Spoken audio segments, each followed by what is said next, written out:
안녕하세요. 챔프원이와 함께하는 경제야 놀자. 자, 첫 번째 시간인데요. 저축성 보험 가입 시 잘하면 세금 엄청 절약할 수 있다. 시작해 보겠습니다. 노후를 위해서 그리고 자녀들을 위해서 목돈 마련을 위해 가입하는 저축성 보험. 근데 많은 분들이 이거를 잘못 설정해서 나중에 큰 손해를 보게 됩니다. 20년 후에 2억 원의 자금을 수령할 수 있다라고 하면은 이걸 잘못 설정해서 2,400만 원 정도의 손해를 볼 수도 있는데요. 우리 똑똑한 세테크를 위해서 지금 당장이라도 한번 바꿔보세요. 빠밤! 바로 계약자 설정입니다. 네, 계약자 설정을 어떻게 하느냐에 따라서 증여세를 낼 수도 있고 안 낼 수도 있는데요. 우리가 저축성 보험은 10년 이후에는 비과세니까 세금에 대해서 안전하다라고 생각할 수도 있지만 계약자 설정을 제대로 하지 않으면 증여세라는 복병을 만날 수도 있습니다.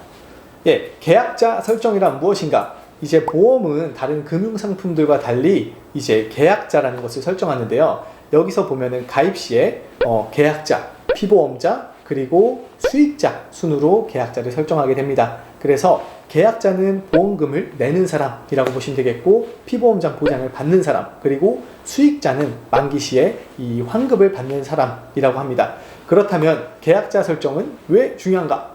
빠밤! 계약자, 피보험자, 수익자가 본인이라면 사실 상관은 없습니다. 근데 상황에 따라서 계약자랑 수익자를 다르게 하는 경우가 발생을 합니다. 예를 들어서 이제 자녀의 대학 자금을 위해서 우리가 저축보험을 가입했다라고 할 경우를 가정을 해볼게요. 그래서 이럴 경우에 보통 돈 내는 사람들은 부모이기 때문에 부모를 계약자로 하고, 나중에 이걸 받을 사람은 자녀이기 때문에 자녀를 수익자로 합니다. 그래서 보면 계약자는 부모가 되고 그 다음에 수익자는 자녀가 되는 거죠. 하지만 이 비과세라는 것은 이자 소득에 대한 부분이고 증여세나 상속세와는 별개의 문제입니다.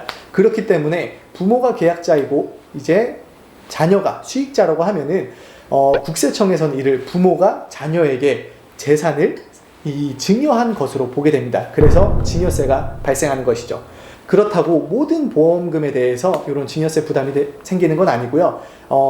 부모가 자녀에게 이 재산을 증여할 때는 성인의 경우에는 10년간 5천만 원, 그리고 미성년자의 경우에는 10년간 2천만 원이라는 공제 금액이 있기 때문에 이 금액 이상을 증여한다라고 했을 때는 분명히 계약자 지정이 굉장히 중요합니다. 증여세를 아낄 수 있는 계약자 설정 요령은 빠밤!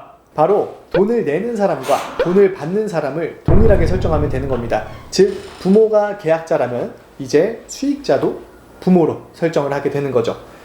이렇게 계약자, 수익자를 지정하게 된다면 증여세는 문제가 되지 않습니다. 그렇기 때문에 이 가입 시에 이 설정을 잘못하신 분들이 많이 계시더라고요. 그래도 보험사 약관상 이 부분에 대해서 계약자 설정은 언제든지 변경할 수 있으니까 지금 바로 보험사 측에 문의하시길 바랍니다. 자, 여기서 질문. 계약자랑 그럼 수익자를 모두 I로 한다라고 하면은 이 또한도 증여세를 피할 수 있는 게 아닐까요? 빠밤! 자, 이 경우에는 자녀가 돈을 내고 자녀가 돈을 받는 구조기 때문에 세금 문제가 생기지 않는다, 무관하지 않을까라고 생각하실 수도 있는데요.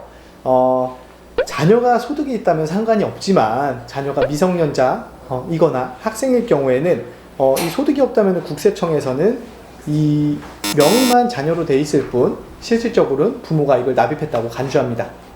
그렇기 때문에 증여세가 부과되는 것이죠. 빠밤!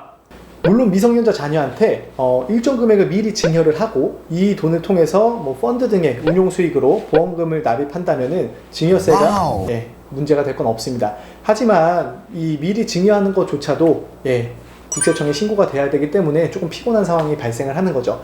빠밤! 계약자 설정 변경하셔서 조금 더 똑똑한 이 세테크 하시길 바라겠습니다. 이상으로 오늘 챔프와니와 함께한 경제야 놀자 마무리하겠습니다. 감사합니다.